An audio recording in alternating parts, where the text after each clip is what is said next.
अच्छा अब एगो काम करे के बा अब घुमा दो बस बैठिए हमर ब्रांड का लेके ब्रांड हमरा का लेके चलिए अच्छा अब एक काम करे के बा बबुआ अब ए जब पड़ जा अच्छे नजदीकाइले बा अपन जगह पर जैसे बैठो वैसे बैठो कहने के नजदीकाइले बा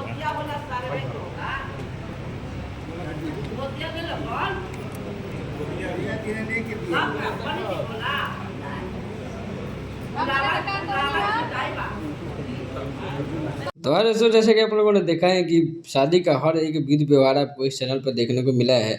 मतलब इतना रात तक जग जग के आप लोगों को सारा विधि व्यवहार दिखाया गया। इतना तो हम लोग अपने फैमिली फंक्शन में भी नहीं जगह थे जितना पवन सिंह के भाई के शादी में रात भर जग जग के वीडियो आप लोगों के लिए, सिर्फ आप लोगों के लिए बनाया गया है।